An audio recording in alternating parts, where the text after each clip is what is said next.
You were going to ask me about...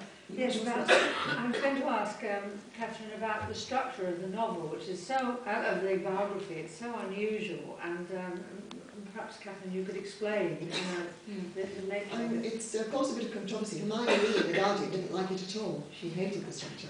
But it was chosen for a very particular way. I wanted to tell the two stories of Katherine Mansfield and John Middleton Murray.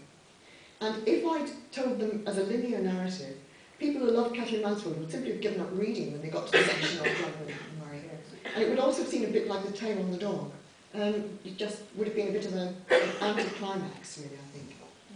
So I used the technique that novelists use, basically, of telling two stories simultaneously. So I'm using the sections of John Middleton Murray's life also to provide commentary, because they're paralleled with sections of the life Katherine was leading, and then telling a section of John Middleton Murray's life when he was editing those particular sections of Katherine's life for public consumption.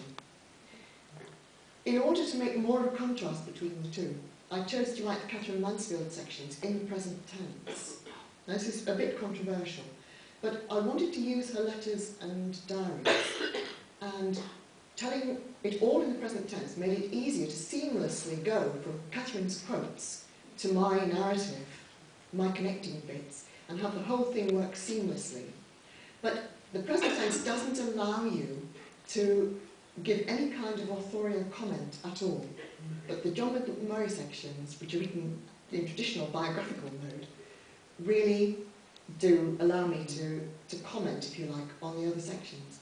I've grown, all these biographies I've written, I've grown to hate that authorial biographer's voice that is so sort of knowledgeable and judgmental and has all that hindsight looking at it. And you don't live your life like that. You make your decisions based on the knowledge you have at the time, and Katherine did.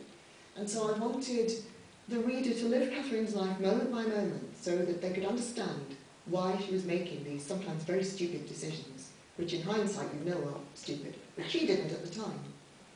And so that. And I also wrote it in a circular way, because the one thing everyone knows about Katherine Mansfield is about her death. And I thought, they're going to be reading all the way through the biography, waiting for her to die. And I couldn't bear it. I thought, we'll just get that over at the beginning. So the very first chapter is Katherine's death, which enabled me to end the book on a going forward note into the future, because her writing didn't die. Her writing went on. And so I end the book with her writing, and which lives on. Now you can, if you want to, go back to the first chapter and read about her death at that point. But I wanted it to have this circular structure so that I didn't have to end with her death. I wanted it to end on a positive, optimistic note.